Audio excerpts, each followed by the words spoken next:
I'm so lucky to own a 1978 Classic Mini. You know, the little British iconic car. I love that car and it's so much fun to drive.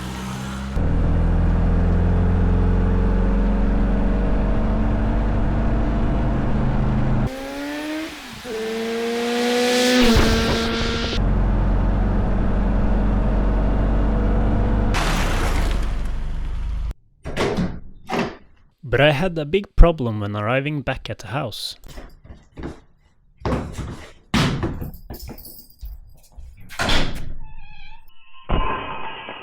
You see? Nowhere to hang the keys. Of course I could not live on like this, so a search for a nice key holder to print started.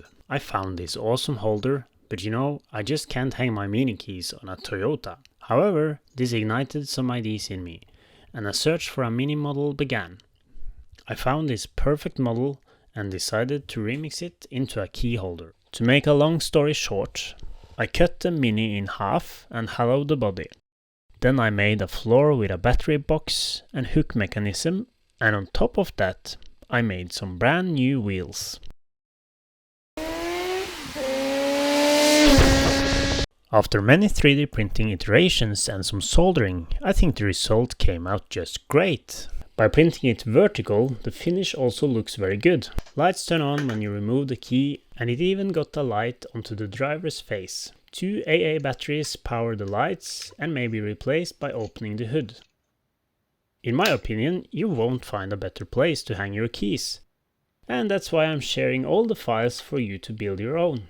You find links to the files in the description, and I will now show you how to build one.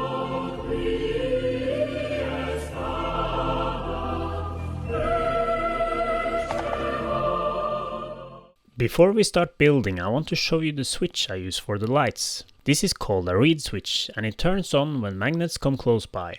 I was a bit surprised by how sensitive this switch is, so strong magnets will turn it on far from the switch. So for it to work in my design, I had to use a very weak disc magnet. It turns out to work if magnet approaches the end as well, so I bent one of the legs and mounted it in a hole. Now be very careful when bending the leg so you don't break the glass tube. Now we start off easy and build the wheels. Glue the front bumper in place and put the screws for wheels and head adjustment in.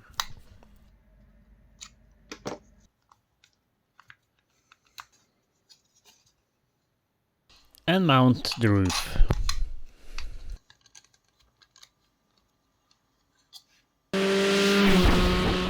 Let's jump into the wiring and lights. We got 5 LEDs in total, and these are powered by 2 AA batteries. It's all quite simple, it's just using the reed switch to turn on the LEDs. I selected the resistor values to get a bit dimmed light, as I think that looks most realistic.